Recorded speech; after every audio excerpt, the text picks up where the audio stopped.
yaitu materinya tentang function ya. Nah, di data programming, function itu adalah sekumpulan pernyataan untuk melakukan tugas tertentu ya. Jadi biasanya kita gunakan function itu untuk mengatur program kalian itu kita tuh agar bisa terpecah-pecah gitu ya.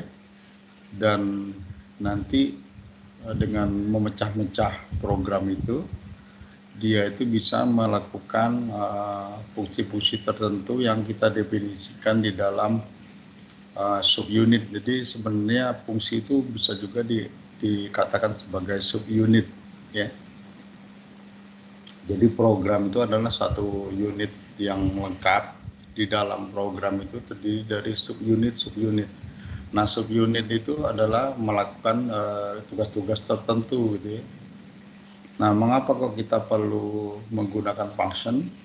Karena kalau membuat program yang sederhana, tidak menggunakan function itu tidak bermasalah ya. Tapi apabila programnya sudah mulai kompleks, mulai besar, maka kita perlu menggunakan fungsi. Karena apa? Karena untuk menyederhanakan struktur dari program, jadi agar programnya mudah dibaca ya. Jadi penggunaan fungsi ini sebenarnya untuk agar kita lebih mudah ya menggunakan program kita ya, untuk memahami. Nah, di dalam konsep pemrograman, fungsi itu termasuk dalam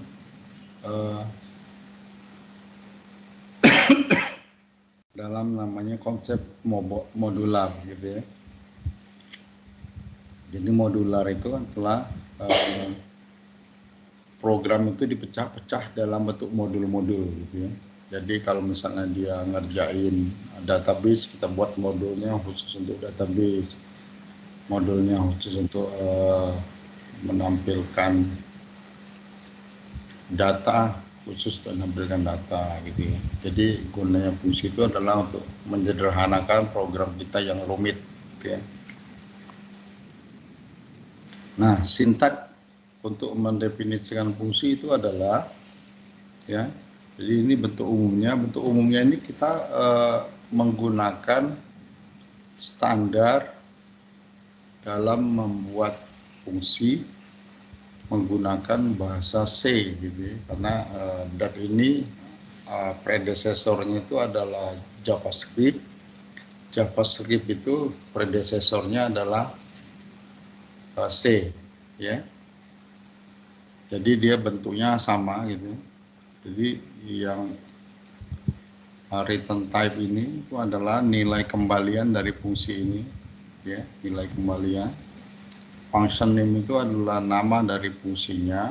Parameter list itu adalah parameter yang bisa kita isikan ke dalam function ini ya. Nah, kemudian di dalam function ini dia terdiri dari dua, yaitu yang pertama statement ya, itu artinya perintah-perintah yang akan kita gunakan untuk menjalankan fungsi ini. Kemudian bisa kita gunakan return type ya. Return type itu di sini menggunakan bracket ya, menggunakan kurung awal ya, kurung siku ya. Nah, itu berarti ini adalah sifatnya opsional ya. Kalau dia opsional, dia boleh digunakan, boleh tidak gitu ya. Jadi kalau konsepnya ketika pertama kali fungsi dibuat, fungsi itu sebenarnya kalau dia mempunyai nilai kembalian, dia berarti fungsi. Ya, tapi kalau dia tidak mengembalikan nilai, maka dia berarti prosedur gitu ya. Jadi dulu di dalam konsep pemrograman sebenarnya dikenal dengan istilah prosedur ya. dan fungsi gitu ya. Prosedur dan fungsi. Prosedur itu adalah sebuah kelompok program yang tidak mengembalikan nilai. Kalau fungsi itu kelompok program yang mengembalikan nilai. Tapi oleh bahasa C itu disingkat menjadi hanya fungsi saja, dia nggak pakai prosedur. Tapi sebenarnya kegunaannya sama dengan prosedur, gitu ya. Cuman istilahnya aja. Ya. Nah ini contohnya ya. Misalnya kita ingin membuat program, ya. Misalnya ini ada dua function. Function yang pertama adalah cetak, function yang kedua itu adalah add. Ya. Function yang pertama cetak itu adalah dia digunakan untuk mencetak nilai yang nilainya integer. Ya. Yang kedua itu adalah fungsi add, ya. Nah, jadi yang pertama ini dia cetak ini dia tidak mengembalikan nilai, ya, tidak ada returnnya sini kan. Nah ini kalau di dalam konsep pemrograman itu namanya prosedur, ya, namanya prosedur. Nah yang berikutnya ini adalah sebuah function namanya add yang mempunyai dua parameter n1 dan n2 yang nilainya ada integer dan integer, ya. Nah kemudian dia mengembalikan nilai return, ya. Return itu adalah n1 ditambah n2. Nah itu ya, dia tipe datanya ketika dia mengembalikan result ini tipenya integer, maka di sini juga ada tipenya integer untuk return type-nya, ya, untuk return type. Nah sekarang fungsi tadi setelah dibuat tentunya bisa juga dipanggil gitu ya. Nah cara memanggil fungsi di DAT itu adalah dengan hanya memanggil namanya, kemudian tuliskan argumennya gitu ya. Misalnya seperti tadi kan dia ada cetak dan ada add, ya. Nah, maka kita panggil ya add 4,5 itu artinya 4 ditambah 5 hasil, ya. Dia disimpan dalam variabel hasil. Nanti hasil ini kan tipe datanya integer, ya. Kenapa tipe data integer? Karena di sini add itu adalah nilai kembaliannya adalah integer, ya. Nah kemudian dia dicetak oleh ditampilkan oleh prosedur namanya cetak, yang dia butuh parameter berupa nilai integer, ya, hasil, ya. Nah itu. Nah sekarang di function itu ada yang namanya parameter, ya. Jadi parameter itu ada yang sifatnya opsional, ya. Ada juga yang sifatnya tetap, ya. Maksudnya opsional yang posisinya tetap, gitu ya. Jadi ini jenis yang pertama di function. Jadi di function itu dia punya parameter yang bersifat opsional dengan posisi tetap, ya. Kalau opsional itu artinya dia boleh digunakan, boleh tidak, ya. Jadi kalau dia di dalam tanda kurung siku, ya, ini itu dia artinya opsional. Artinya boleh digunakan, boleh tidak. Tapi kalau dia yang tidak di dalam tanda kurung siku, dia tetap. Jadi dia nggak boleh dipindah-pindah. Jadi kalau misalnya param 1, param 2, param 3, param 4 gitu ya, maka dia nggak boleh diputer-puter urutannya. Jadi kalau di param 1, param 2, param 3, maka dia nggak boleh ditukar-tukar. Tapi kalau dia yang sifatnya opsional, tapi di dalam tanda kurung siku, maka dia posisinya itu boleh diganti-ganti. Ya. Nah, kalau yang opsional ini, itu dia mestinya harus diberi nilai, ya. Tapi kalau tidak diberi nilai, maka dia akan disetel 0, ya. Nah, ini contohnya. Misalnya kita punya function namanya add extend, ya. Dia parameternya N1, N2, N3. Nah, yang N3 itu dia sifatnya opsional karena dia di dalam tanda kurung siku, ya. Artinya boleh digunakan, boleh tidak.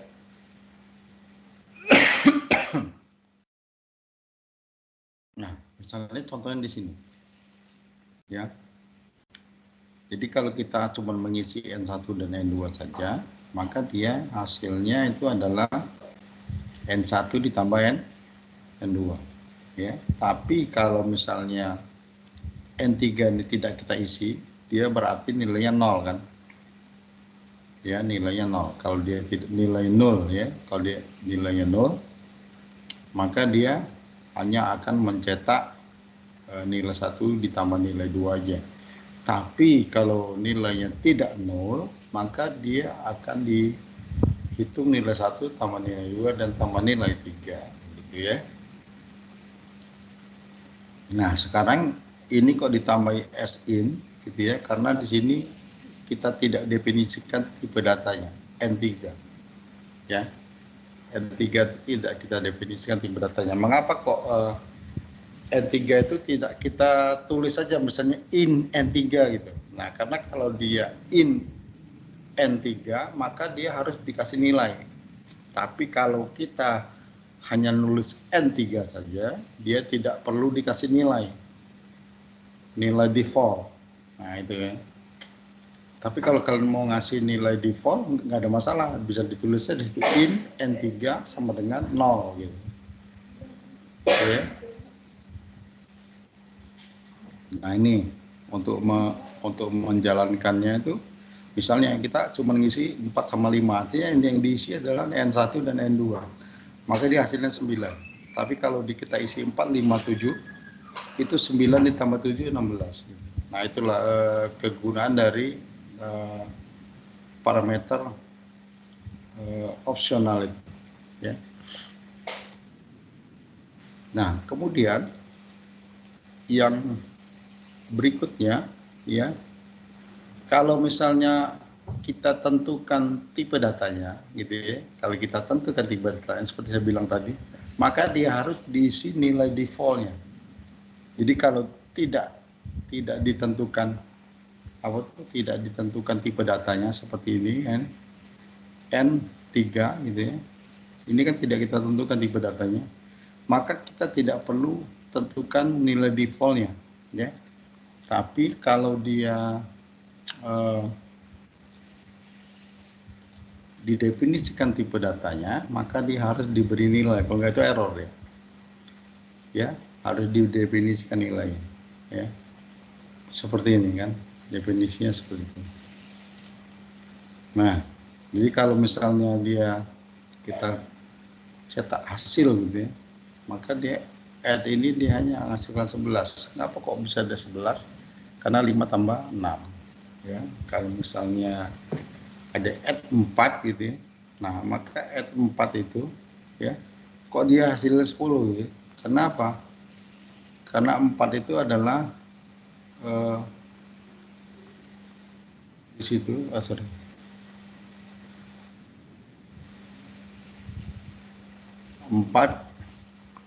ya, itu artinya 4 ditambah 6, ya. Jadi N1-nya itu adalah 4, sedangkan N2-nya adalah 6, jadi dia dapat 10, ya.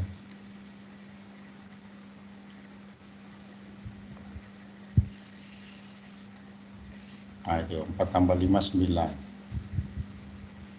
Ya, itu artinya N1, N2 aja. Nah, yang berikutnya itu ada parameter yang berdasarkan nama gitu ya. Jadi parameter yang berdasarkan nama. Dia harus menggunakan tanda kurung kurawal. Ya. Nah, ini kalau kalian nanti belajar Flutter, kebanyakan function di Flutter itu dia menggunakan tanda kurung kurawal. Ya, jadi nanti nama parameternya itu harus dituliskan berdasarkan nama, gitu ya. Nah, ini sangat penting sekali kalian memahami ini, karena ini nanti akan banyak digunakan di Flutter, gitu ya. Misalnya contohnya ini ya, ini saya buat sebuah fungsi namanya add, gitu ya, dengan dua parameter yaitu N1 dan N2, ya. Tapi dia tidak sama dengan tapi menggunakan titik dua. Itu bedanya. Kalau di dalam tanda kurung kurawal dia tidak menggunakan sama dengan, tapi menggunakan titik dua, ya. Sedangkan untuk yang tanda siku dia harus menggunakan sama dengan, ya. Nah, itu dia dikasih nilai defaultnya N1 5, N2 6, ya. Jadi misalnya kalau kita bedanya antara tanda kurung kurawal dengan tanda kurung siku, kalau tanda kurung kurawal itu dia nama parameternya boleh ditukar-tukar. Kalau dia kurung siku, nama parameter itu harus berurut, ya. Misalnya kalau di sini tadi dia N1 N2. Nah, kalau di kurung kurawal, ya, dia boleh dipindah posisinya, N2 dulu baru N1, gitu ya, atau N2 aja dulu, atau N3 N1 juga boleh, gitu ya. Jadi posisinya boleh dipindah-pindah. Nah, sekarang kita belajar namanya plus class function, ya. Plus class function ini itu disebut juga dengan fungsi kelas 1, ya. Nah, fungsi kelas 1 ini adalah bahwa fungsi itu diberlakukan seperti tipe data, ya. Jadi fungsi itu sifatnya seperti tipe data, ya. Jadi bukan sebagai fungsi. Jadi dia sebagai fungsi yang ditempatkan di sebuah variabel. Nah, dia bentuknya seperti ini, ya. Nah, ini adalah bentuknya agak sedikit rumit nih bentuknya, ya. Kalau dilihat dari bentuknya, wah, lumayan rumit. Nah, ini, ya. Return type-nya itu adalah sama dengan function name post class, gitu ya, return type-nya. Parameter list-nya, ya. Nah, bentuknya seperti itu. Jadi agak sedikit aneh bentuknya. Nah, ini contohnya. Misalnya kita fungsi untuk digunakan sebagai parameter fungsi, gitu ya. Misalnya kita buat fungsi namanya apply itu, ya. Parameternya itu adalah sebuah nilai dan sebuah function. Nah, itu parameternya nilai dan function, ya. Nilainya itu adalah value, functionnya itu adalah function in OP, ya. Nama functionnya OP, ya. Nah, dia nanti akan mengembalikan sebuah nilai, ya. Nah, nanti function ini kita definisikan dulu sebelum dia digunakan sebagai sebuah function. Nah, contohnya misalnya gini. jika kita misalnya mempunyai fungsi namanya square ya. Nah, dia parameternya n ya.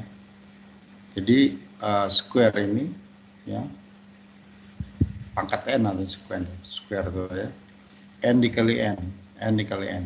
Jadi n dikali n itu square. Nah, jadi kalau misalnya kalau kita menuliskan 3 kali 3 ya, 3 kali 3, maka kita buat fungsinya ini square ini ya. Ini kan 3 ya. Nah, jadi square ini nanti dia akan mengambil nilai dari n-nya. Yang ini n-nya kan. Ya. Jadi n masuk ke sini ya. 3 masuk ke sini, jadi 3 dikali 3 hasilnya 9 gitu ya. Memang ini adalah bentuk dari fungsional programming gitu ya, yang diturunkan dari JavaScript. Memang agak sedikit membingungkan bagi kita yang biasa pakai pemrograman imperatif ya. Kalau kita belum biasa menggunakan fungsional programming, perintah-perintah dari fungsional programming itu agak sedikit membingungkan gitu ya. Jadi kalian harus terbiasa gitu ya, harus sering-sering latihan gitu biar nggak ketukar-tukar gitu ya. Ya, karena agak sedikit bingung nanti, oh ini apa di lama maksudnya. Ngapa kok apa di sini kok square aja gitu ya, nggak masukin dalam kurung variabelnya nilai 3 gitu ya. Nah itu karena di fungsinya tadi sudah ada ini. Nah ini okay, bahwa nanti nilainya ini OP-nya itu diambil dari, nah ini kan OP ya ini OP, value ini kan ambil dari sini ya. Jadi kalau misalnya dia square ya, square ini kan dia butuh 3 ini kan, 3. Nah, di dalam ini. Nah, jadi di dalam square ini kalau kita ganti di sini square, ini kita ganti dengan square. Ini value ini kan ngambil dari value sini. Nah, artinya square value-nya 3. Jadi 3 kali 3 kali 3 9. Nah, itu ya. Jadi nah sabar-sabar lah belajar. Karena fungsional programmingnya agak sedikit membingungkan gitu. Saya dulu juga belajar fungsional programming juga baru-baru ya, baru sekitar ya 10 tahun terakhir lah ya, saya belajar ya. Karena memang fungsional programming itu jarang digunakan di pemrograman ya. Baru-baru ini aja yang fungsional programming itu sudah mulai banyak diterapkan ya. Karena mengapa kok fungsional programming itu banyak diterapkan? Karena perintahnya itu simple ya, perintahnya simple gitu ya. Jadi program ini nggak jadi panjang gitu. Jadi kalau kita pakai imperatif, programnya jadi panjang. Tapi kalau menggunakan fungsional programming, programnya jadi pendek. Nah, jadi kalau kita misalnya kita manggil fungsi OP-nya gitu. Nah, ini misalnya OP ini kan square ya. Kalau kita tuliskan OP 5 kali 5 kan, bunyinya 5 kali 5 ya, 25. Nah, ini. Nah, kemudian ada juga namanya anonymous function. Ya. Nah, anonymous function itu ini juga diadopsi dari fungsional programming yang ada di JavaScript. Jadi JavaScript itu adalah kombinasi dari object oriented, ya, kemudian fungsional programming dan imperatif. Ya. Imperatifnya diambil dari bahasa C, kemudian fungsional sama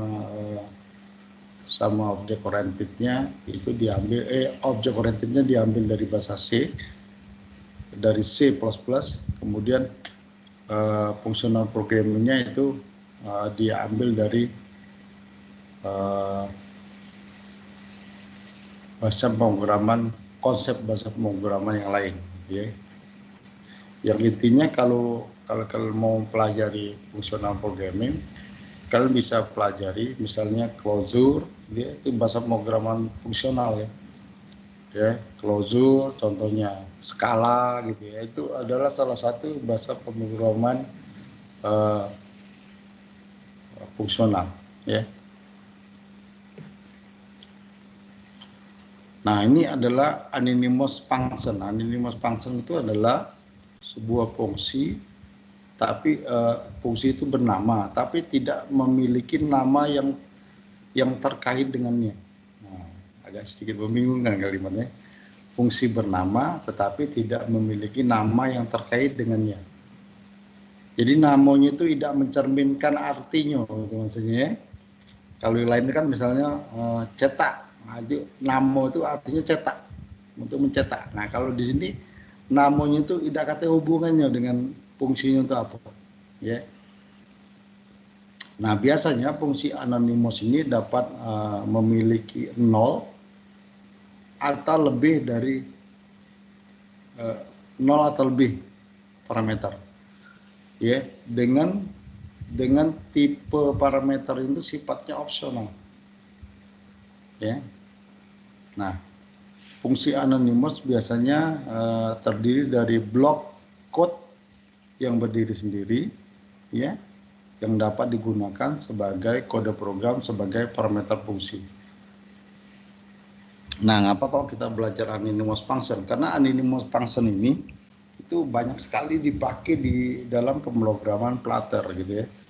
Kalian juga kalau belajar Android gitu ya, Android itu juga menerapkan 3 konsep pemrograman, yaitu imperatif, object oriented, dan fungsional. Jadi kalian harus pahami itu juga. Jadi kalau ngerti di DAT ini juga, mudah-mudahan kalian juga bisa mempelajari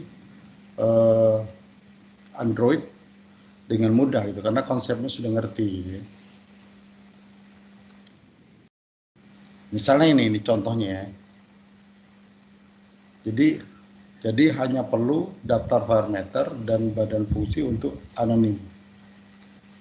Ya. Nah, jadi kita harus nggak buat fungsi yang nggak ada namanya. Ya. Jadi gini bentuknya. Nah, ini contohnya fungsional programming itu agak aneh kan. Ini kita definisikan sebuah tipe data, ya, var. Nama tipe data, nama datanya itu adalah perkalian, ya. Nah, kemudian kita definisikan sebagai sebuah fungsi yang tanpa nama, ya, fungsi anonim. Jadi fungsi yang tanpa nama ini fungsi yang tanpa nama dan yang mempunyai 2 parameter, parameter A dan parameter B, ya. Nah, yang nantinya fungsi ini akan mengembalikan nilai A dikali B. Jadi A dikali B. Nah, kalau bentuknya kan aneh ya. Nah, ini adalah konsep functional programming itu, ya. Nah, functional programming ini di embeddedkan di Dart. Tapi sebenarnya Dart itu ngambil functional programming yang ada di JavaScript, gitu ya. Jadi dia membuat sebuah fungsi yang tanpa nama. Jadi fungsi tanpa nama, tapi fungsi itu didefinisikan dengan variabel, dengan nama variabel. Jadi kita buat sebuah variabel namanya perkalian, tapi kita buat fungsi nggak ada namanya, gitu ya.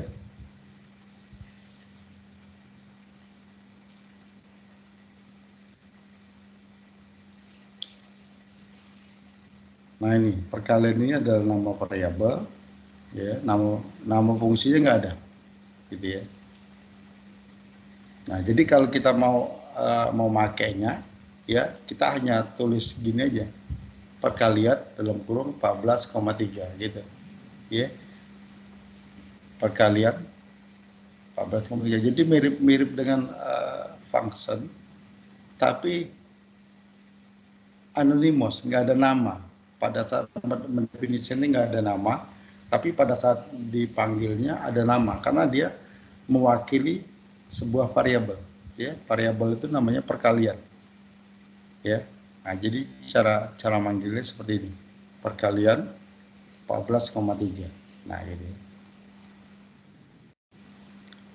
Nah, jadi sebuah anonymous function itu juga dapat dibuat sebagai fungsi yang mengembalikan fungsi dari anonim lain. Ya, nah, jadi kita juga bisa buat sebuah fungsi yang dapat mengembalikan fungsi anonim lain. Saya juga sebenarnya agak sedikit lama juga belajar functional programming karena agak sedikit membingungkan ya. Karena bagi kita yang masih awam, yang baru belajar, functional programming itu betul-betul membingungkan. Ya, tapi kalau kalian rajin gitu ya, sering-sering dicoba gitu ya, mudah-mudahan cepatlah bisanya ya. Karena semuanya itu perlu ada waktu gitu untuk belajar. Ya. Nah, mengapa kok mesti kita belajar functional programming? Seperti saya bilang tadi, ya sekarang bahasa pemrograman itu rata-rata menerapkan functional programming gitu ya. Jadi kita terpaksa gitu harus belajar gitu ya. Ya terpaksa. Kalau saya dulu belajar functional programming itu ya karena untuk keperluan ngajar gitu ya. Saya dulu pernah ngajar untuk S2. Itu harus ngajar functional programming, jadi mesti belajar. Ya. Nah ini misalnya contohnya nih, kita buat sebuah rumus, ya, fungsi namanya rumus function. Kemudian ini parameternya eksponen, ya berupa 6. 6 ini artinya dia dua macam kemarin kan tipe datanya, ya agak integer, double ya kalau 6 dia. Kalau var dia ada 3 ya. Nah, nanti dia akan mengembalikan nilai 6x ya. Nah, 6x ini ya. 6x ini ya diambil dari, nah itu ya. Kalau x ini lebih besar atau sama dengan 0, dia tidak bisa dihitung. Tapi kalau dia lebih besar dari 0, maka dia itu adalah nilai eksponensial dari nilai pangkat, maksudnya V itu pangkat ya. Jadi nilai X ya, pangkat X eksponen gitu, dari pangkatnya, nilai pangkat. Nah, untuk menggunakan fungsi ini kita menggunakan library math dari IDA. Ya. Nah, jadi kalau untuk gunakannya gitu, misalnya kita pangkat sama dengan rumus 2 ya. Kan tadi ada rumus ya. Nah, ini rumus 2 ya. Jadi nanti kalau kita mau buat 3 pangkat 2, dia tingkat 3 pangkat 2, artinya 3 kali 3. Ya, nanti tinggal dibuat aja mau 3 pangkat berapa. Kalau dia sini rumus 3, artinya 3 pangkat 3. Gitu ya. 3 kita buat seperti itu. Ini sebenarnya penyederhanaan ya. Jadi dulu kalau kita tidak menggunakan functional programming, rumit programnya, tapi dengan menggunakan functional programming jadi sederhana gitu ya. Nah, kan kalau seperti ini kan pangkat 3 ya, jadi 3 kali 3, nah ini kan 9. Pangkat 5 kali 5 25, pangkat minus 20 tidak bisa dihitung gitu ya. Nah sekarang kita belajar tentang namanya lambda function atau arrow syntax. Nah, arrow syntax ini adalah mungkin kalau kalian pernah belajar matematika dulu di SMA ya, pernah lambda dengan kata-kata lambda ya. Lambda ini sebenarnya banyak dipakai di dalam pemrograman fungsional ya. Nah, jadi sebenarnya fungsi lambda ini itu adalah untuk meringkas fungsi. Jadi fungsi itu bisa kita ringkas. ya. Nah, ngeringkatnya dengan menggunakan panah, ya. Misalnya kita mau nuliskan seperti ini, print mistakes, ya. Nah, tanda panah ini print nilai. Nah, jadi disederhanakan, ya. Misalnya lebih besar nilai 1 nilai 2, maka ini kita menggunakan inline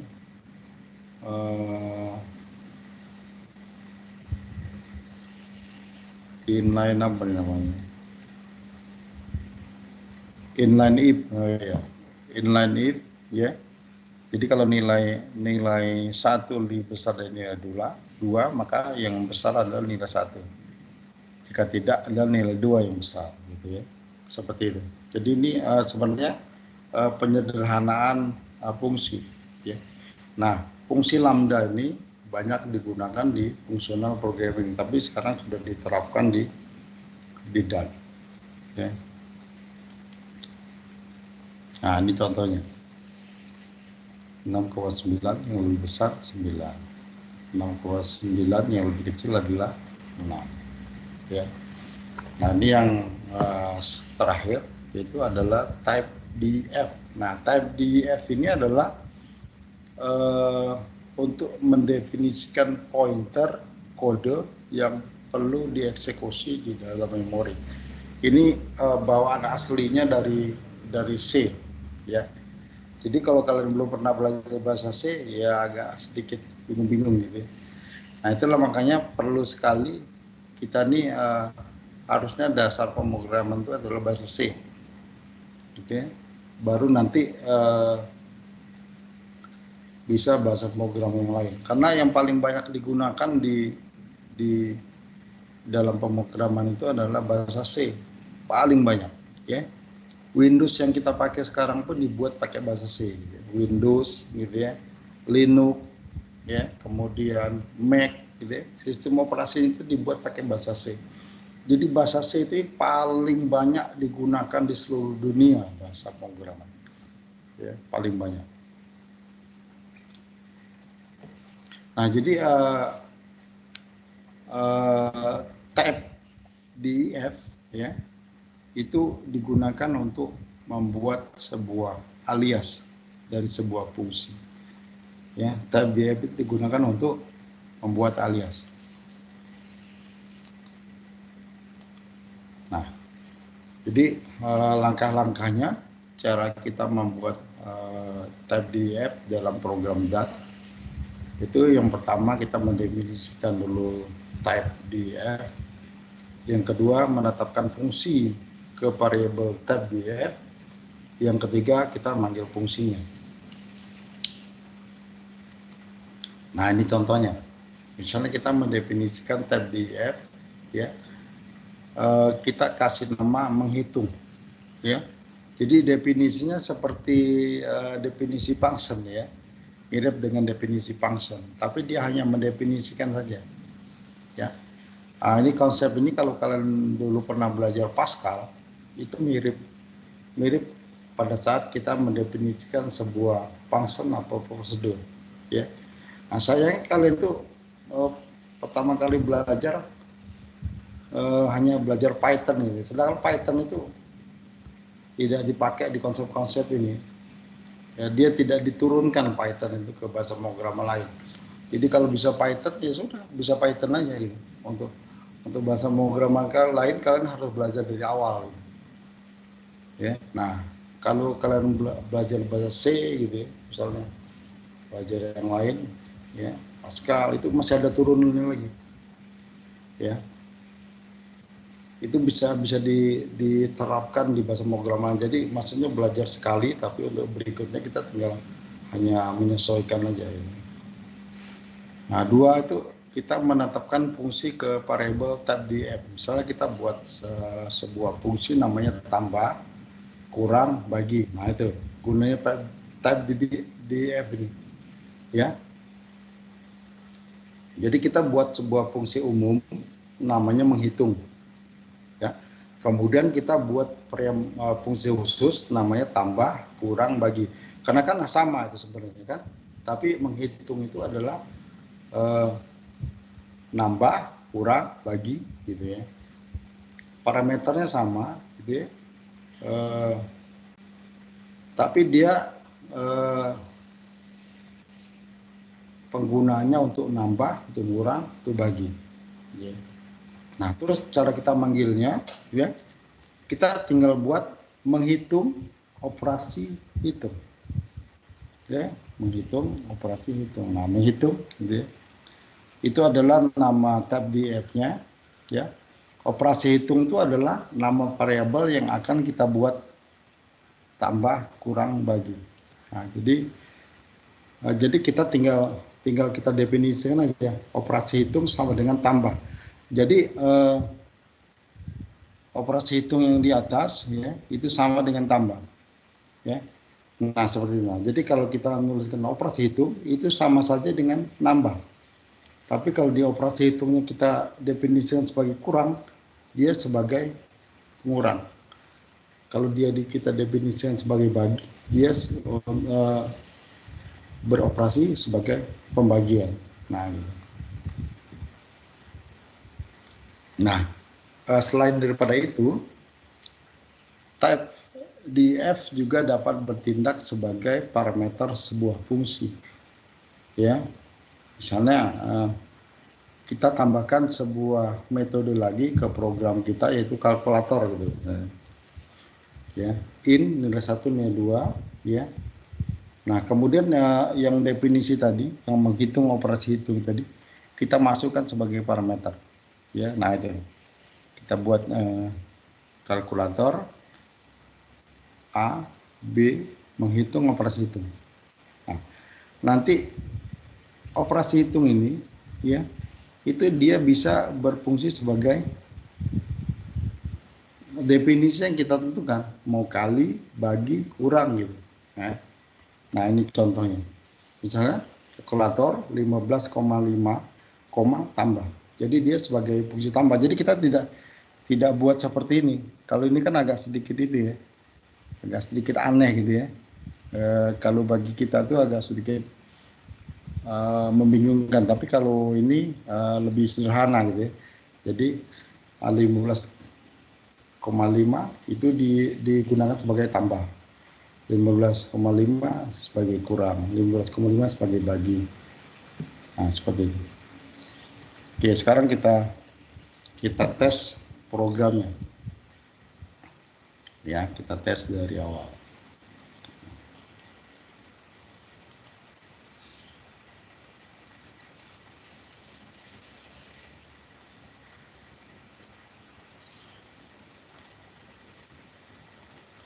Oke, kita panggil Visual Studio ikutnya.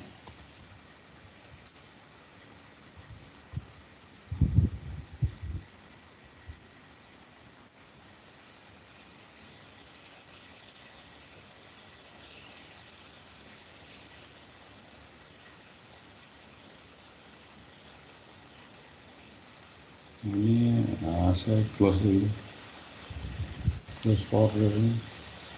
Kita buat dulu project ya, coba project, masih ingat kan? Common palette ya, kita pakai add new project ya, kita pilih application ya.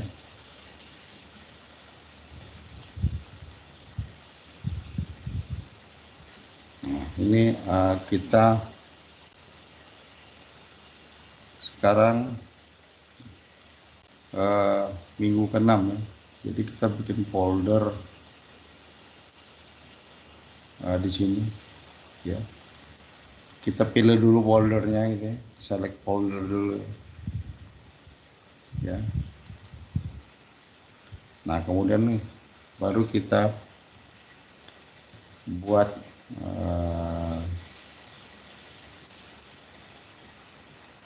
nah ini kan ya. Saya buat latihan 6 sekarang kan. Latihan 6. Aduh. Nah, command palette ya. Dot project ya. Tadi salah tadi. Jadi ulang dulu. View, common palette, ya. Kemudian kita pilih Dart, new project, ya. Kita pilih console, ya.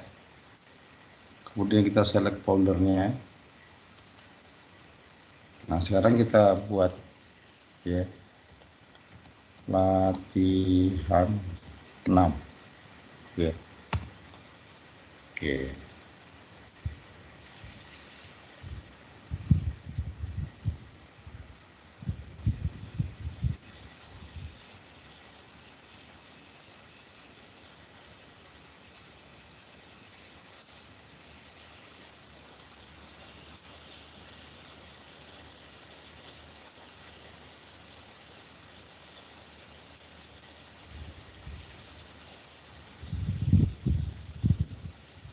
Oke, ini ya.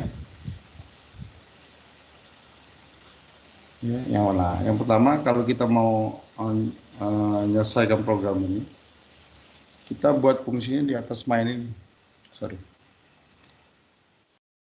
Buat fungsinya di atas main. Nah, ini ya, kita buat itu. Nah, kita buat cetak dalam kurung in nilai, ya.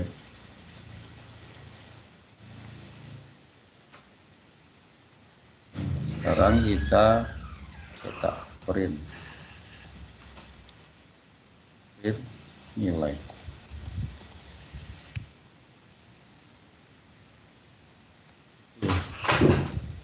Sekarang kita buat function add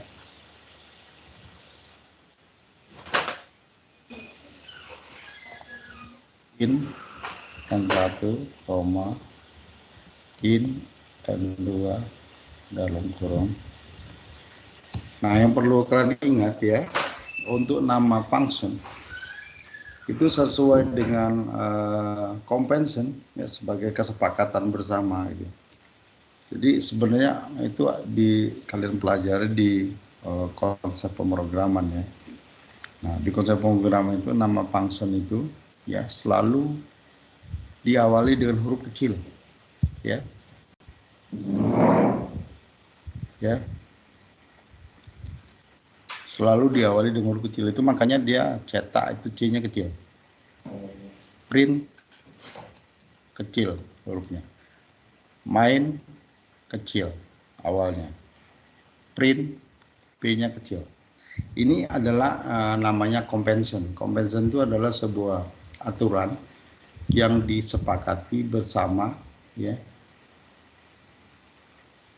bahwa sebuah function itu harus diawali dengan huruf besar.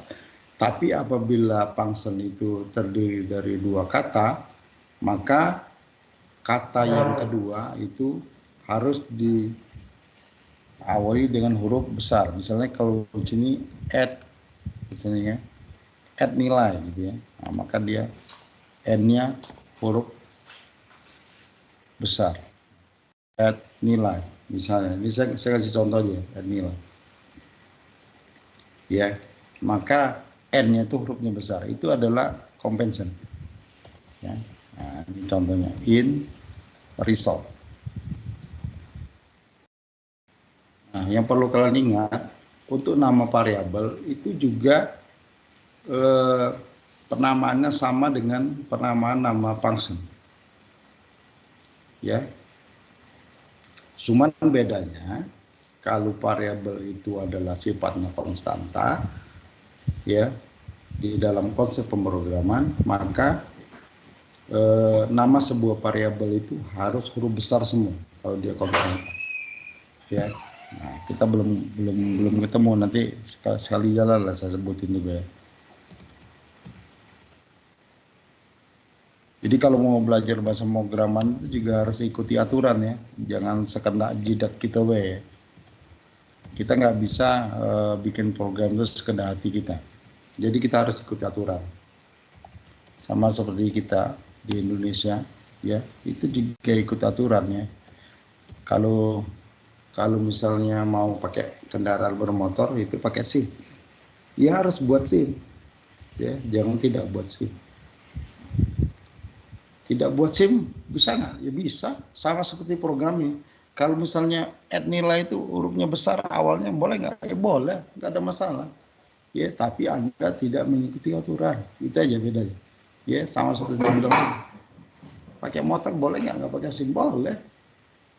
Ya, ada yang marah nggak? Nggak ada sebenarnya marah. Ya, paling polisi kalau ketemu ditangkap. Gitu. Nah, tapi kalau menurut Kompensen, jadi sebuah aturan yang disepakati bersama. Ya.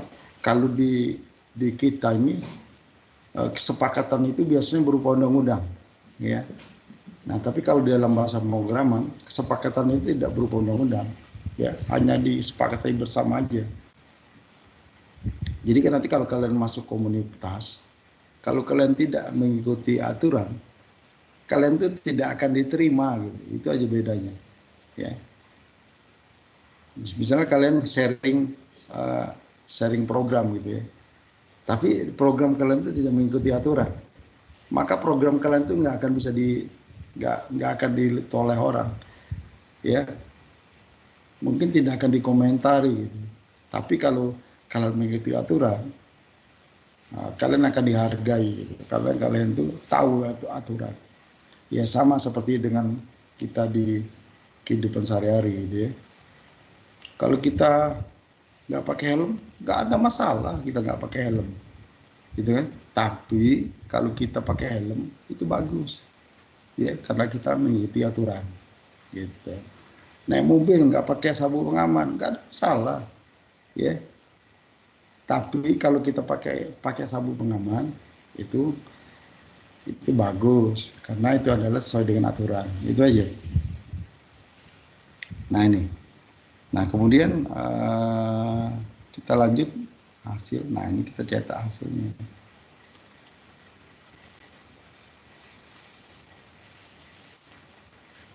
In, ya, hasil.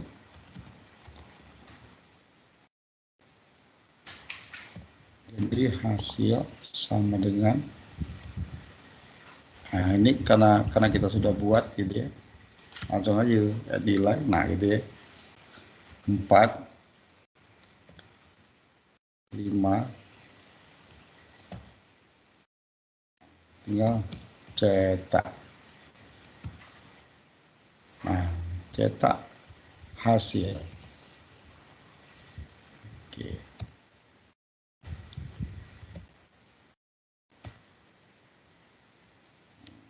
Jadi kalau kita jalankan gitu ya, jalannya tinggal run aja. Run.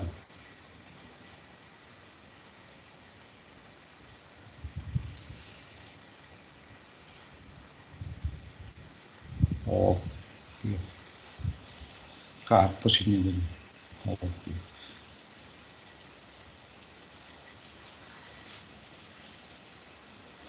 Nah, itu hasilnya 9, ya. Hasilnya 9. Ya. 4 tambah 5, 9. Ya. Kalau 14 tambah 5, 19. Ya, nah, ya, hasilnya. Nah, itu untuk manggil function di Dart. Nah, sekarang kita lihat contoh berikutnya, ya.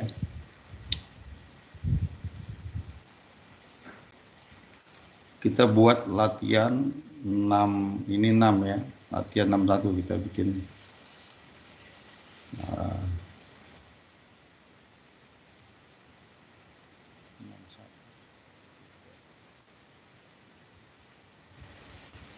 Ya.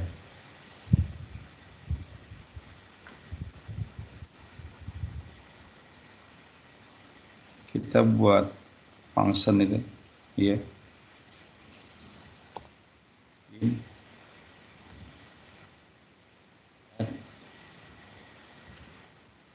Nah, itu kan.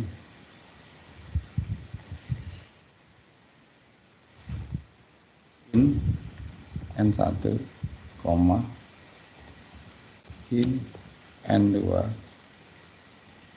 koma, nah,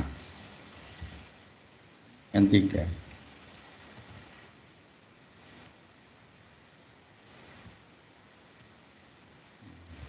Sekarang result, kemudian result sama dengan tambah N2.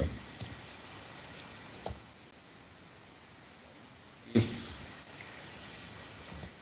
N3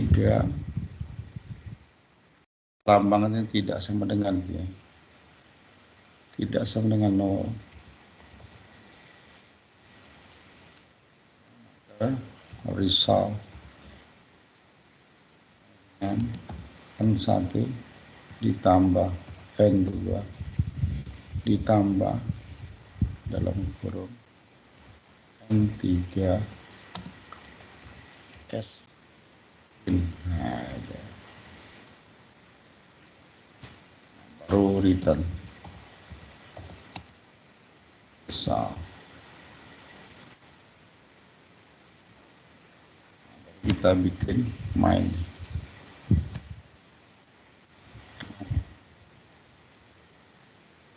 Main in hasil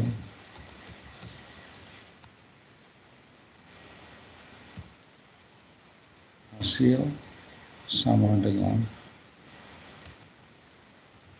nah ini sudah ada fungsi 4, 5, baru kita cetak.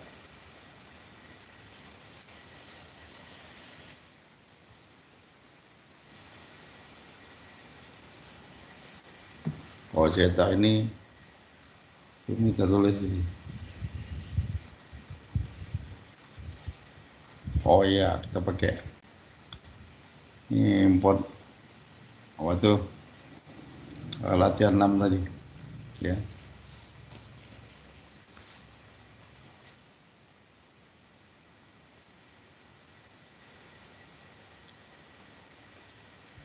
Ini kita nyetak bukan nilai ya, kita cetaknya adalah hasil.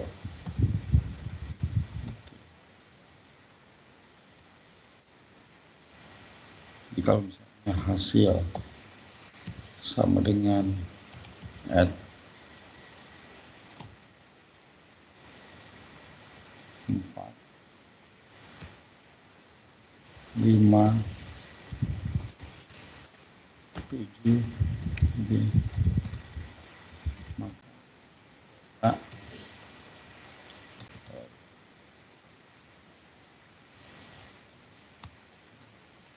cetak hasil.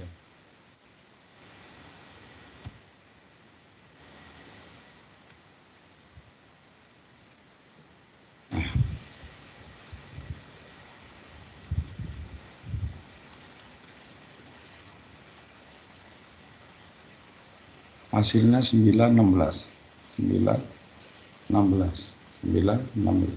Oke. Nah sekarang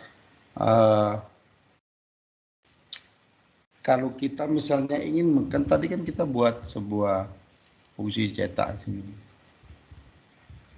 Cetak di sini. Nah kalau kita mau gunakan cetak itu di 61, maka kita import perintahnya, import latihan 6.dat. Jadi latihan 6 ini kita import, maka segala fungsi yang ada di sini bisa kita gunakan di sana. Latihan 1. Makanya di sini kita tidak perlu definisikan fungsi cetak, ya. Maka di sini kita bisa gunakan cetak. Nah itu.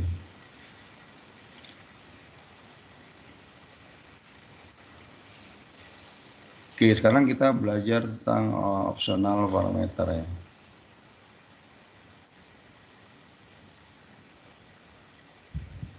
Nah, opsional parameter ini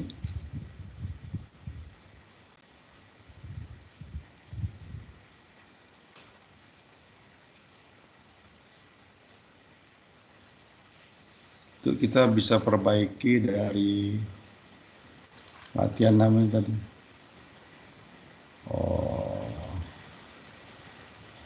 Nah, kita buat di latihan 7 ya. Latihan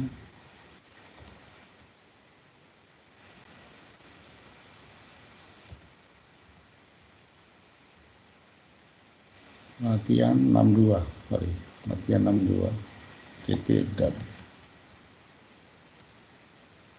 ya, kita buat fungsi namanya add. Jadi fungsi itu sifatnya opsional ya. In N1 sama dengan 5, in N2 sama dengan 6.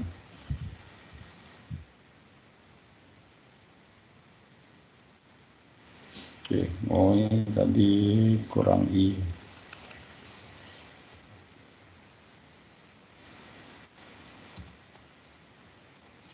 In result.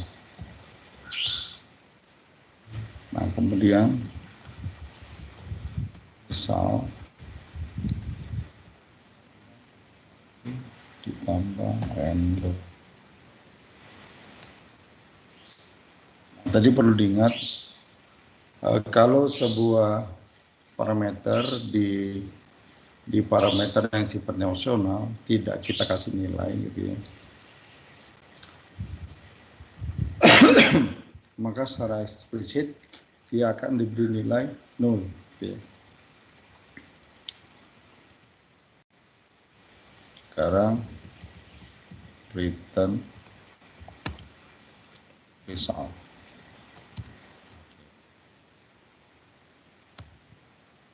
Sekarang kita panggil main.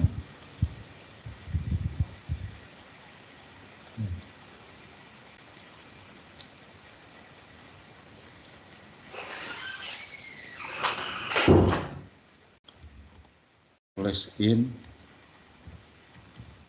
hasil ya, hasil sama dengan add. Jadi kalau add aja gitu ya, maka dia akan nilai default tadi ya, hanya nampilkan nilai default aja. Nah, sekarang kita cetak. Nah, ketika kita manggil cetak itu ya, ini bisa kita hasil. Nah, jadi ketika kita manggil cetak itu secara otomatis dia akan import latihan 6. Karena kan kita nggak perlu ngetik program cetak itu berkali-kali ya, cukup sekali aja untuk manggil fungsi sebelumnya kita bisa gunakan import. Nah, ini kan hasilnya 11 nih kalau kita run. Nah, ini 11 kan ya. Nah, kemudian kalau misalnya ini kita ubah lagi gitu ya, nya itu kita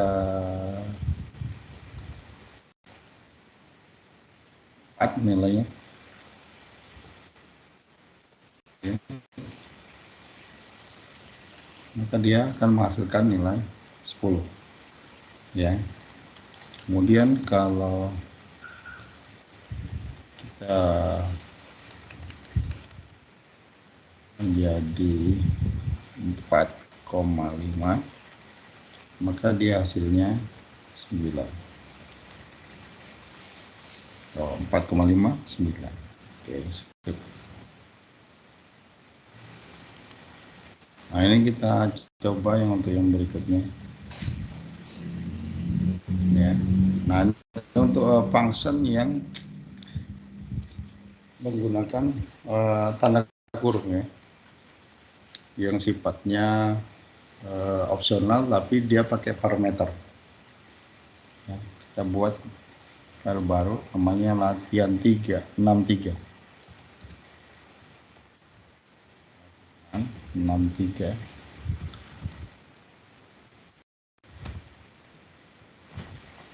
Kita buat fungsi namanya add. Nah, ini pakai tanda kurung kurawal ya. N1. Ingat ini titik 2 ya. Ya, bukan sama dengan ya, titik 2 5,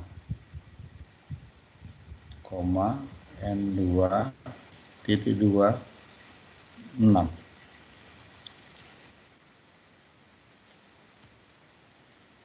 Ya, in result baru ya, result sama dengan N1 ditambah N2, nah, baru return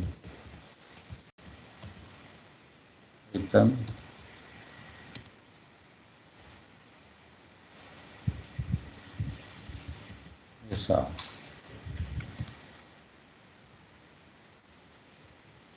Sekarang kita ketik main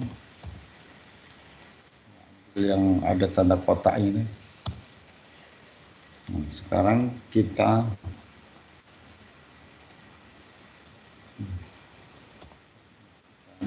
in hasil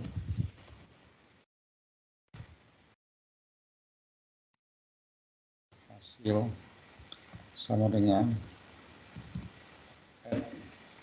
nah itu ya. Nah, dia langsung mereferensikan, ada dikasih komentar itu N2 titik 2 ini ya, jangan sama dengan 15, N1 titik 2 4.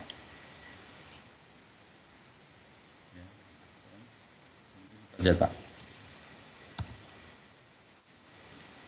apa nih hasil. Kalau kita definisikan itu nanti secara otomatis dia akan ngimport latihan 6 gitu ya ketika kita nyetak. Nah, ini kalau di run 15 tambah 4 19 gitu hasilnya, 15 tambah 4. Nah, kemudian kalau kita misalnya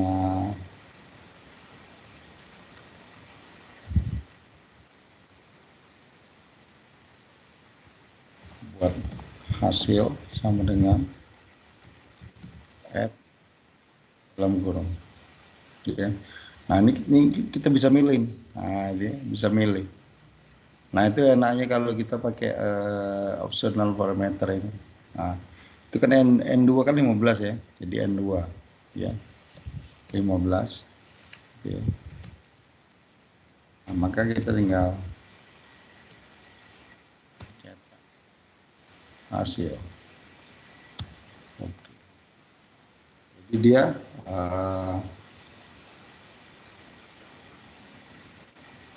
opsionalnya tadi N1-nya 5 kan, 5 ditambah 15 20. Maka dia hasilnya 20. Oke.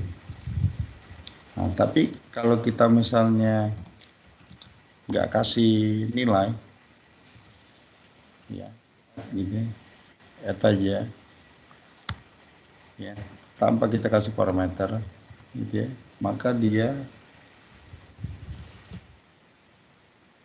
cuman akan hasil nilai defaultnya 5 tambah 6 11.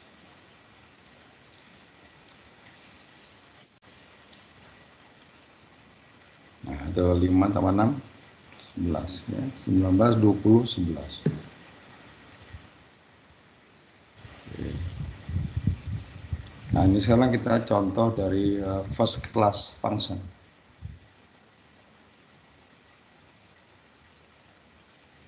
Nah, nih misalnya kita buat baru ya, latihan 64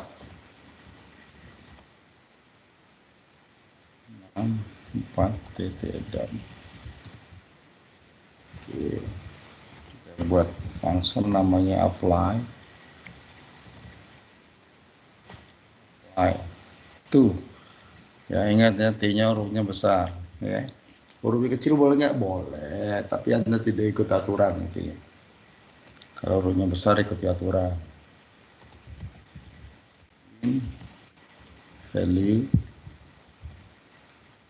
kita buat in function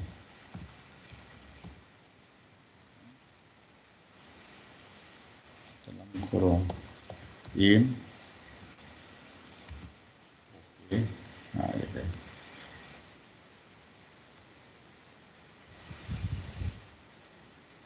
Return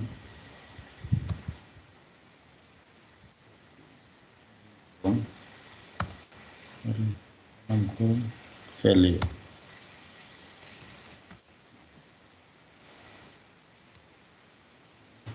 Nah, kemudian kita buat square lagi ya.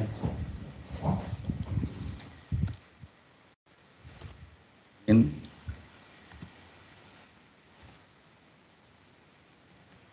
square ya.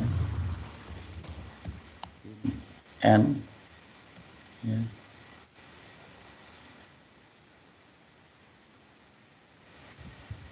Di return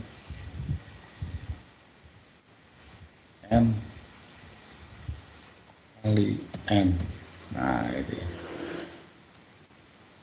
Kita untuk menggunakannya ini ya, kita harus bikin di main ya.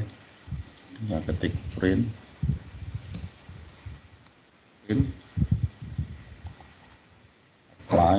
apply to ya, value-nya 3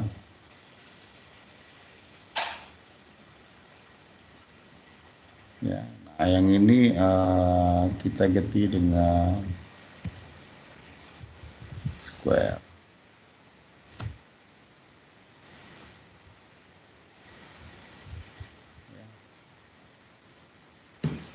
Kita lihat hasilnya.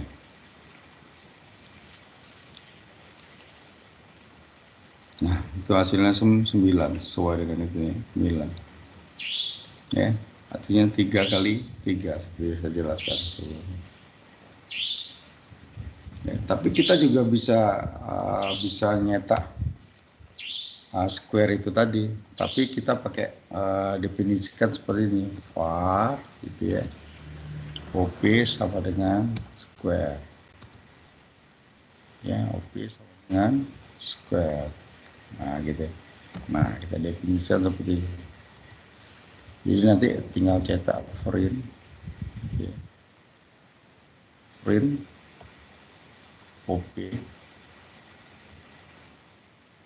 dalam kurung 5 artinya 25. Nah tuh hasilnya kan 25.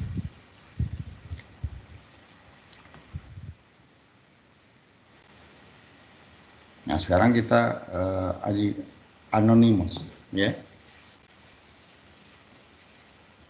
Nah, kita buat latihan 5.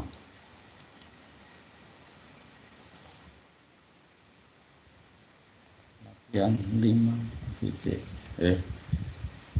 latihan 65 gitu. 5 titik 2. Oke.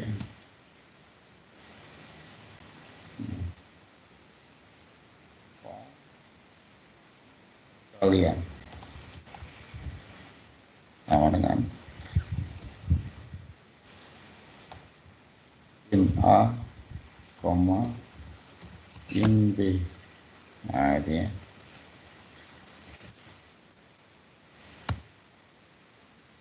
Return A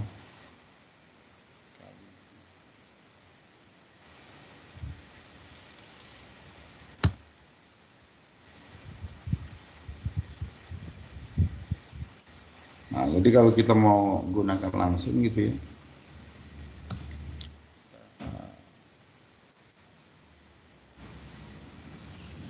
main. Nah, print perkalian. Kalian ya. Nah itu kalau argumen dia, ada argumennya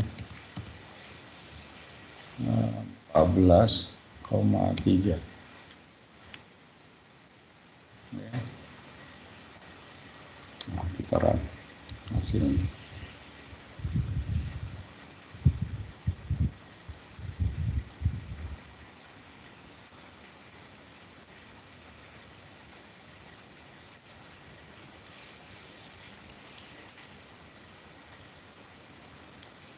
Oh, ada kurang.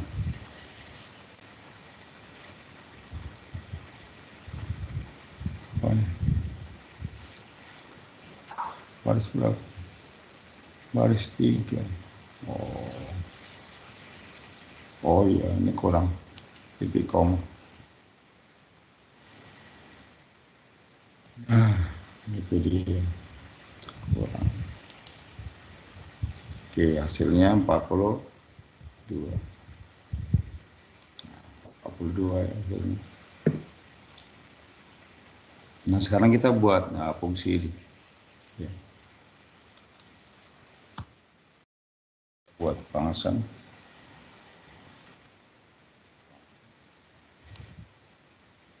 Rumus kurung 6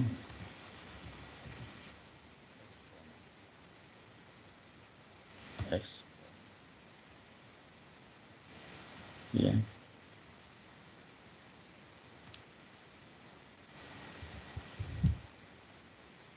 Return dalam kurung 6 X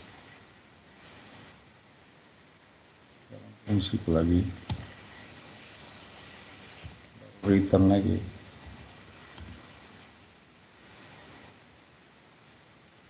X lebih kecil atau sama dengan 0.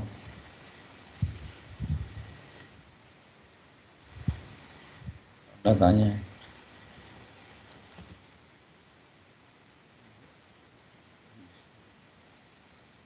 dihitung. Nah, ini titik 2 ya. O X, koma eksponen.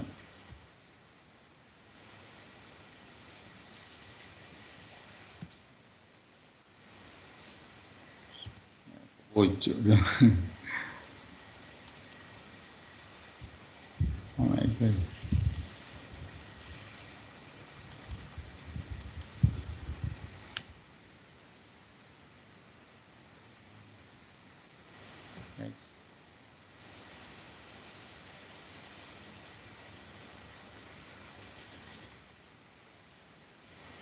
X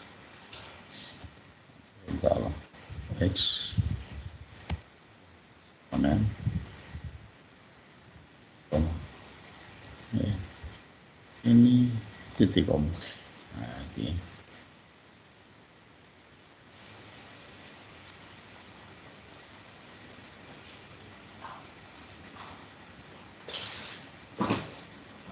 Jadi misalnya kalau kita definisikan seperti ini ya.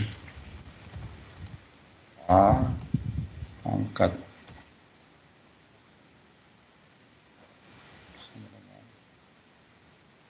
rumus 2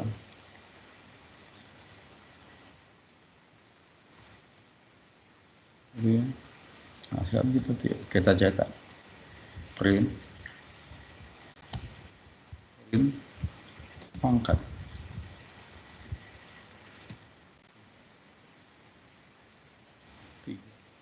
Nah, kita mau nyetak pangkat 3.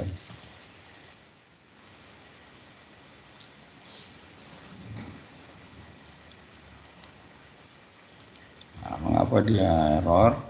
Karena kita belum apa tuh import tadi kan po itu dia harus import .mat-nya ya.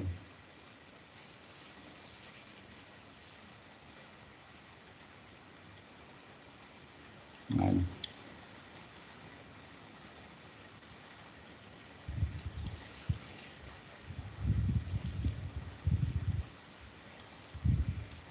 Nah, itu dia kalau kita tandakan seperti itu, ya, kita minta bantuan dari apa tuh? Dari Visual Studio Code gitu ya. Jadi dia kalau kita arahkan kursornya di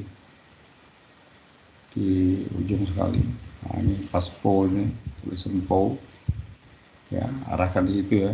Nanti di sini ada seperti gambar itu, nah, gambar apa itu boklam ya. Nah itu kita klik ya. Nah baru kita ketik ada tulisan import. Nah jadi kita nggak perlu ketik ya. Nah, nanti dia secara otomatis akan nambah.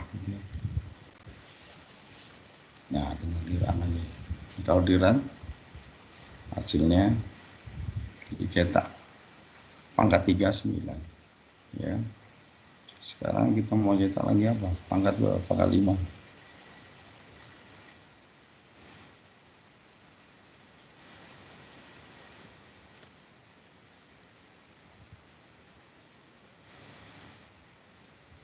Nah, kita cetak pangkat 5. Ini kita cetak lagi pangkat minus 20 ya. Menggunakan semua itu. Dia tampil ya. Nah ya, dia kalau minus 20 tidak bisa dihitung. Sesuai yang di sini tidak bisa dihitung karena dia minus kan. Kalau nilai X-nya itu adalah di bawah dari 0 ya, atau sama dengan 0, maka dia tidak bisa dihitung. Nggak bisa dipangkat.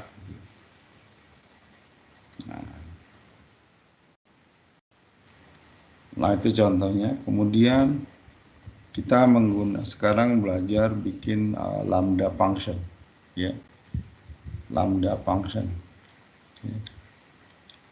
Kita buat latihan 66 titik dot.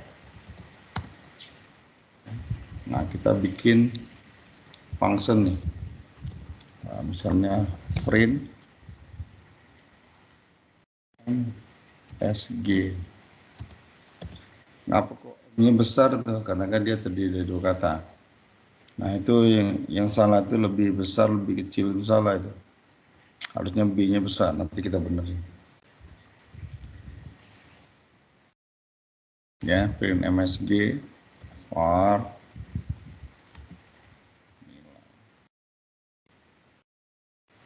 sama dengan, nah jadi baru print. Oh, kok salah?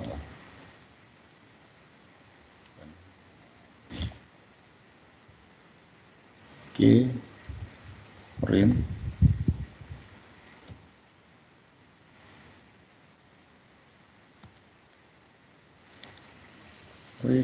nilai. Oke. Nah, jadi dia bikin functionnya lebih sederhana deh kalau menggunakan lambda function. Ya, nah, nanti cara makainya langsung di main gitu. Ya, kita langsung ketik aja print. Ya.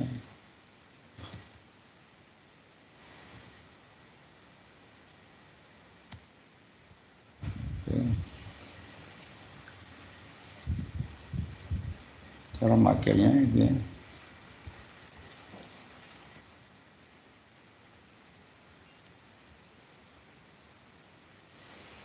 Nama Rudi.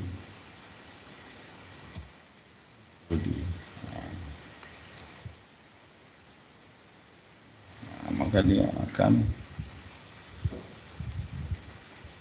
oke, nah dia minta nama saya Rudi. Nah, kemudian kita bikin lambda function yang kedua, yaitu in lebih, nah, B-nya besar ya, lebih besar. Nah ini saran dari dia, menyarankan lebih besar. Kurun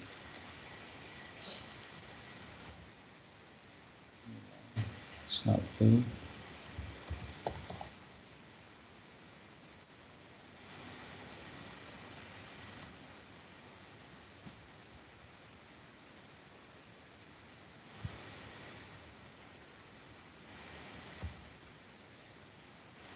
Nilai 1 besar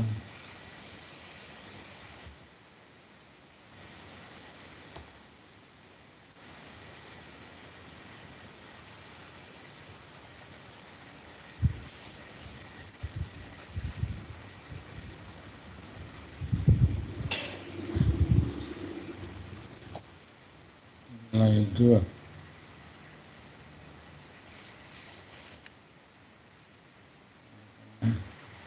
nih nilai 1 2 nilai 2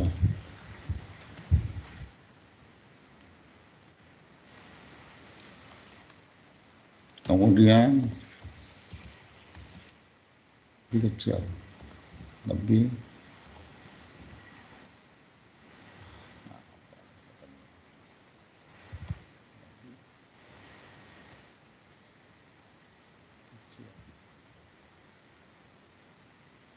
kurung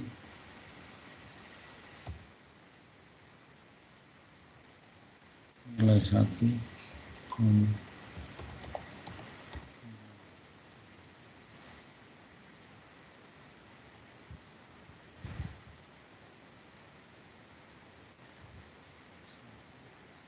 kecil dari nilai 2 makanya nilai 1 titik 2 nilai 2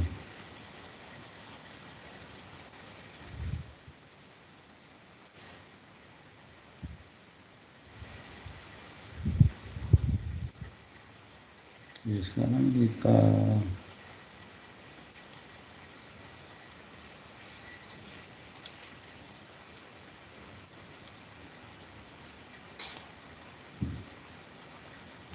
cetak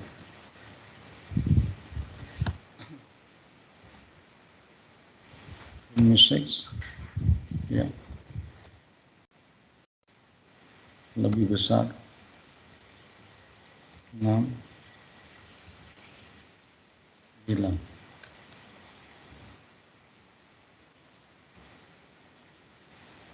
-6 ya lebih kecil 6 9 ya. Nah, lihat hasilnya. Nah, itu ya 9 sama 6. Nah ini perintah-perintah seperti ini banyak dipakai di Flutter ya. Jadi perlu sekali belajar ini. Nah, sekarang ini tab GF ya.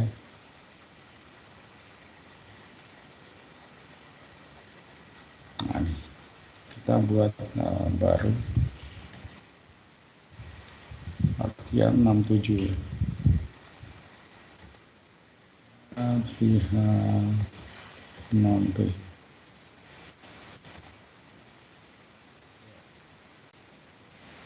ya.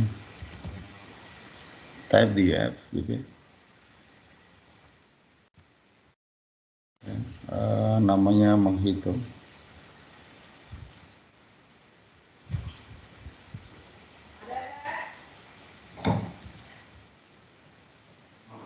Hitung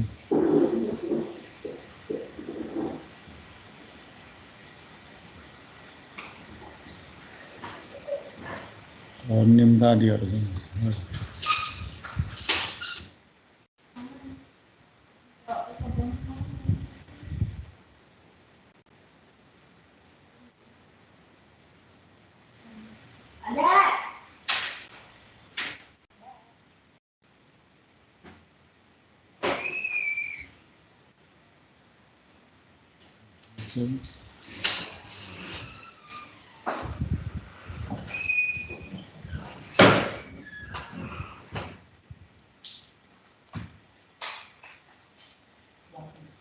parameternya ini nilai 1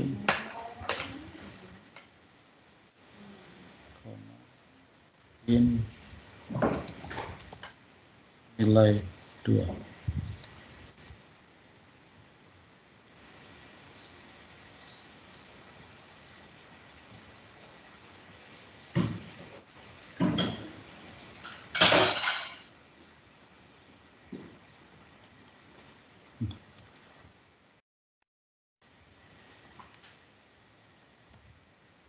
Oke, sekarang kita buat ini ya, tambah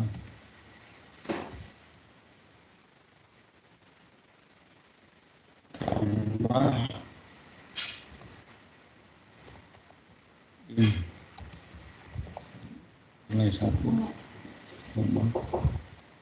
in nilai 2.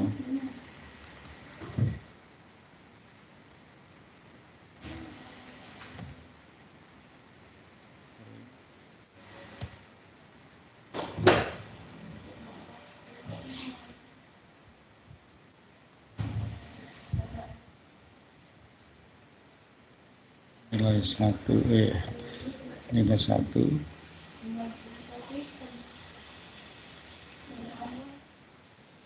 plus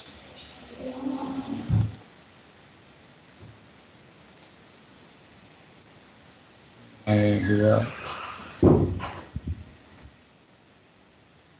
dengan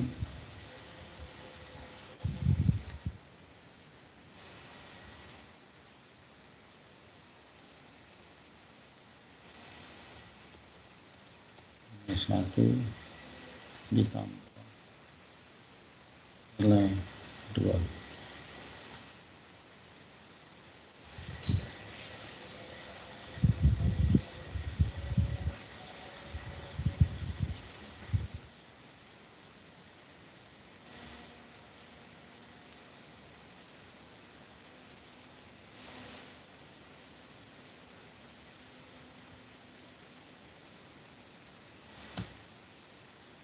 Oke.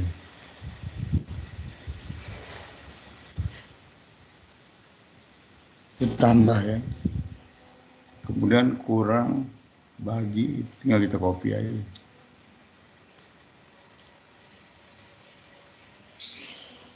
Nah, kita copy, nanti kita ubah ya.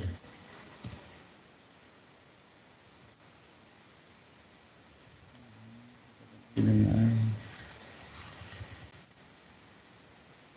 kurang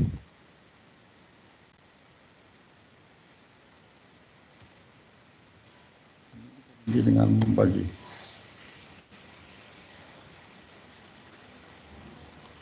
Ini kita ganti lambangnya.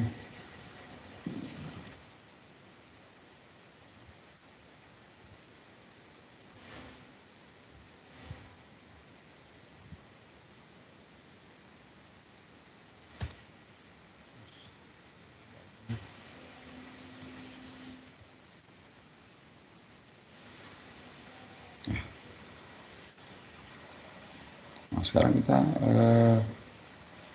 manggilnya. Ya. Untuk manggilnya ini kita harus di dalam main ya, kalau mau manggilnya. Nah, itu menghitung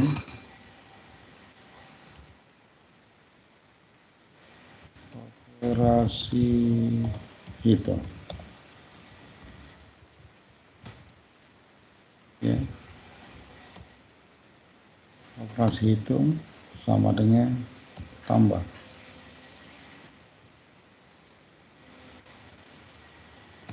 Nah, ini ya.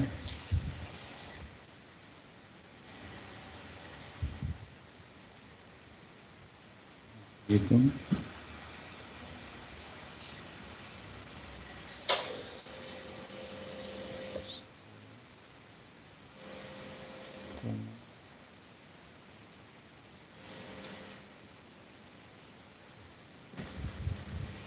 ya. Nah, sekarang kita tinggal jalan.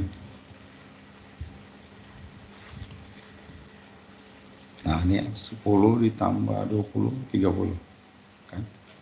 Oke, tinggal dirubah ini.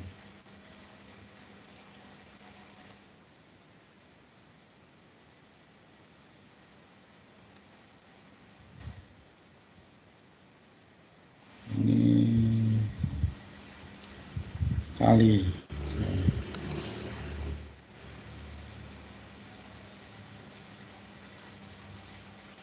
tambah kurangnya. Ya,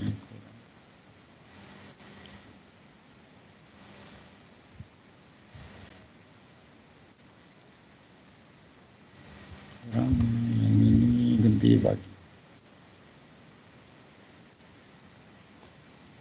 Kayaknya dibalik.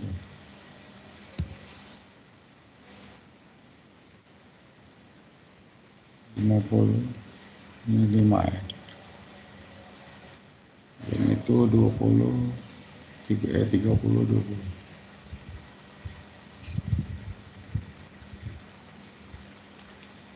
Nah, 20. Oke. Taruh. Nah, itu hasilnya 30 kurang 20, 10. 50 bagi 5, 10.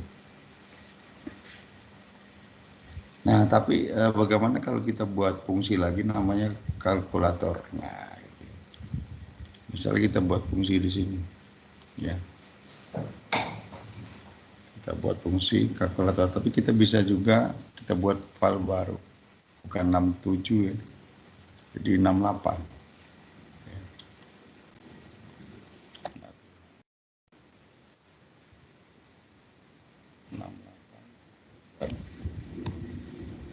Oke.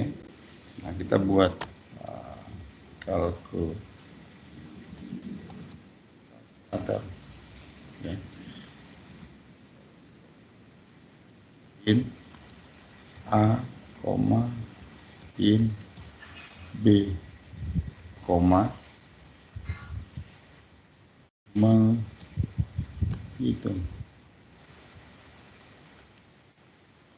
operasi hitung.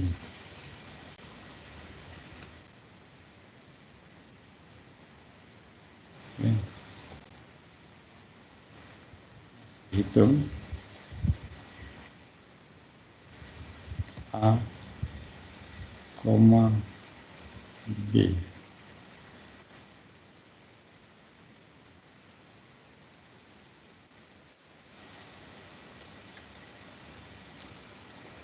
Jadi kita tinggal buat mainnya. Ya. Kalkulator. Ya, kalkulatornya 15,5. Operasi hitungnya tambah.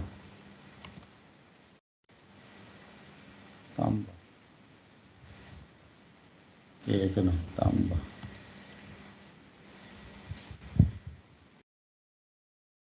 Harusnya gini aja.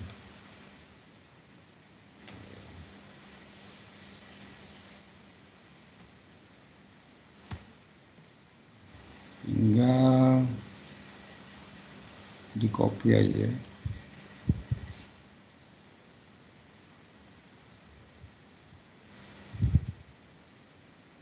Kurang bagi.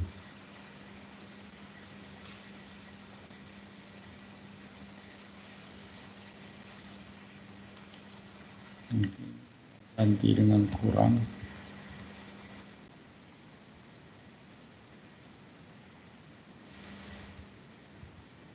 Ini kita ganti dengan bagi.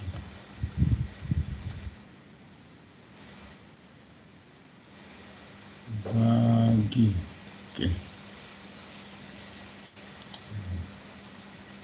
Nah, dia langsung otomatis ngimport ke 67 tadi ya.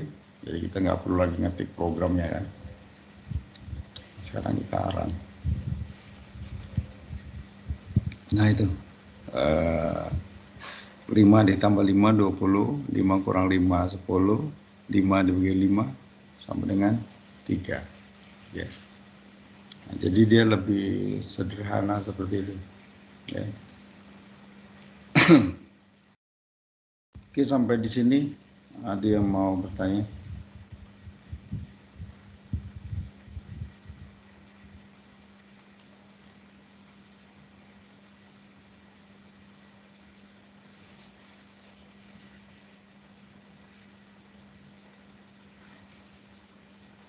Rehan, tanya Rehan.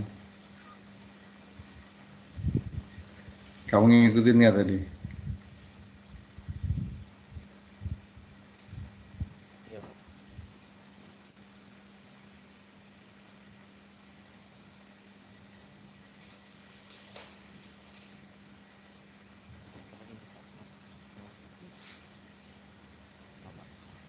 Ngerti nggak nih?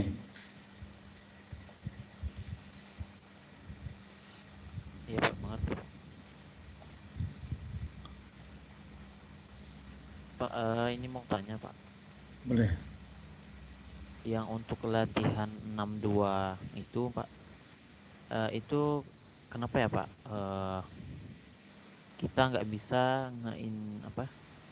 Nambah cuman untuk yang eh, apa? NTN keduanya, Pak. Itu kan di contoh itu yang bisa itu nomor pertama saja yang tambah. Nah, kayak itu, Hmm. Pak. Itu kan hasil sama dengan add 4. Hmm. Nah, 4 di situ kan berarti N1 ya, Pak ya. Ya betul. Nah, Ya. kalau misalkan yang kita Oh, punya itu cuma N2 saja itu gimana, Pak? harus pakai yang parameter yang pakai bracket ya.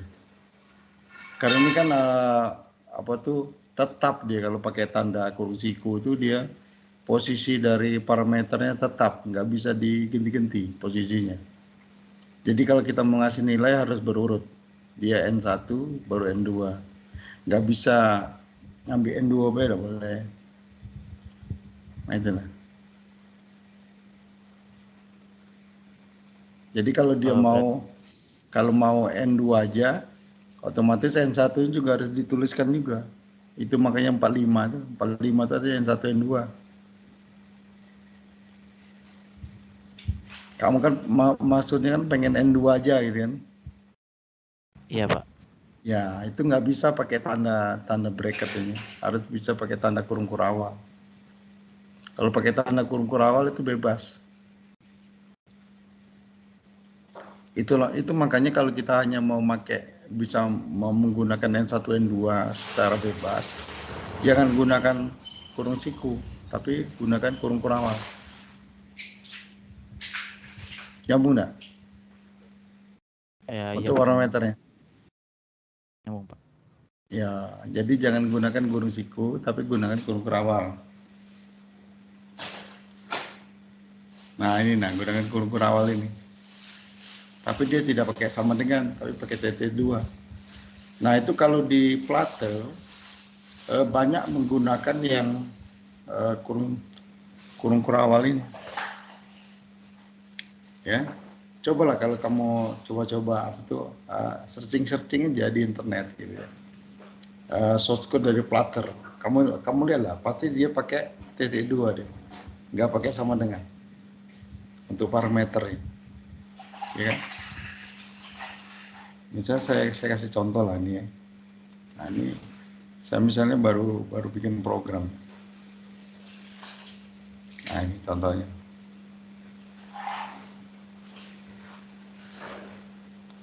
Nah, ini kan. Ini program Platter ya. Ya. Ini program Platter.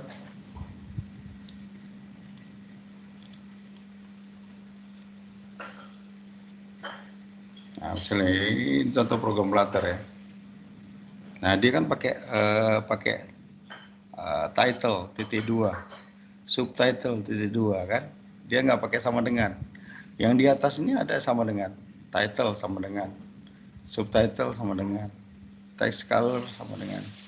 Ya kan? Nah, tapi itu hanya untuk pemberian nilai awalnya.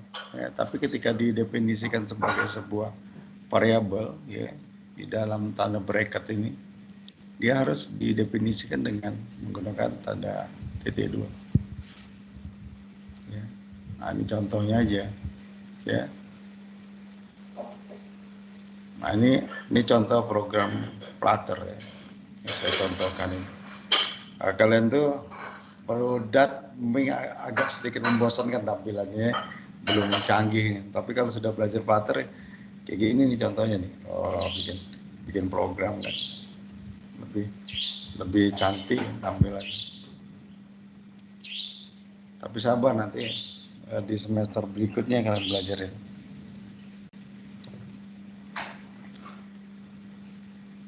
Oke. Ada pertanyaan lain? Muhammad Rehan. Selain Muhammad Rehan, siapa lagi? Nah, jadi yang dipakai di Flutter itu yang pakai tanda kurung kurawal ya. Yang kurung siku itu jarang dipakai. Ya. Yang dipakai itu kurung kurawal. Jadi untuk definisi sebuah variabel atau parameternya, orang banyak gunakan kurung kurawal kalau di Flutter. Nah, sekarang ini saya bilang tadi compensation ya. Jadi kebiasaan. Ya, kebiasaan tapi yang disepakati bersama. Nah, jadi kita harus ikuti itu. Ya. Jadi orang-orang Flutter itu, programmer Flutter itu dia kebiasaannya pakai kurung kurawal. Gitu ya. Jangan kan nyoba-nyoba pakai kurung siku. Ya, tidak lazim. Ya, boleh, tapi tidak lazim di pemrograman Flutter gitu ya. Jadi kalau kamu tuh menggunakan kurung siku, wong tuh jengoknya ada wong aneh katanya bikin program. Nah itu nah seolah-olah kan. Seolah-olah kita tuh dianggap orang-orang aneh gitu, karena tidak biasa. Ya. Nah itulah makanya saya itu wanti-wanti dengan kalian kalau bikin program itu harus yang mengikuti kebiasaan, adat istiadat. Kalau kamu tinggal di Jawa, udah baca kau ngomong keras-keras, cak di Palembang. Ya. Kau nak jaga-jaga, nggak bisa. Kalau dianggap wong gilo, tapi kalau di Palembang kau ngomong keras-keras, tak boleh lebih biasa baik. Karena ada wong Palembang memang itulah. Tapi ketika kau pergi ke Jawa, terkejut-kejut wong kalau kau ngomong bahasa Palembang. Ya, karena adat kita mah itu. Seperti bapak dulu juga pernah tinggal di Jogja. Waktu pertama kali ngomong, wah wong situ terkejut gitu. Boleh nyingok gaya bapak ngomong. Tapi ya, akhirnya bapak ngikutin adat istiadat sana. Oh, mah itu cara ngomong. Nah, sama seperti kita bikin program. Kalau bikin program itu harus tahu adat istiadat itu. Itu namanya compensation. Ya. Suatu aturan yang disepakati bersama. Ya, itu yang harus kamu pelajari. Ya. Bukan bikin program terus kendati gitu. Ya, harus ikuti aturan itu. Oke, mudah-mudahan kamu nyambung maksud Bapak ini ya. Ya kalau kamu pengen bikin program sesuai hati kamu, tidak apa-apa, nggak ada masalah. Tapi ketika kalian nanti mau kerja, kan kalau programmer ini bisa kerjanya harus sama-sama kan. Nah orang lain akan terkejut dengan gaya pemrograman kamu. Kau tuh tidak standar bahasa pemrograman. Nah kita tuh harus ikuti standarnya tadi. Ya, aturan yang disepakati bersama. Makanya saya sering wanti-wanti ketika ngajari program ini, kalian tuh harus ikuti aturan yang disepakati bersama tadi. Itu namanya compensation.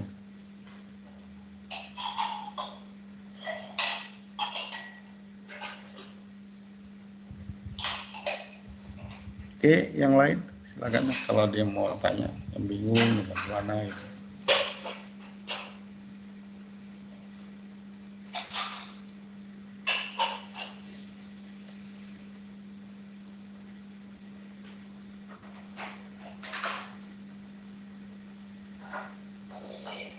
Oke, kalau tidak ada, kita cukupkan sampai di sini karena waktunya juga sudah saya batasi sampai jam 12.30 ya. 2 menit lagi. Oke, sampai ketemu. Oke. Sampai ketemu di pertemuan berikutnya. Wabillahi taufiq wal hidayah. Wassalamualaikum warahmatullahi wabarakatuh. Saya close dulu. Waalaikumsalam warahmatullahi wabarakatuh. Recordingnya.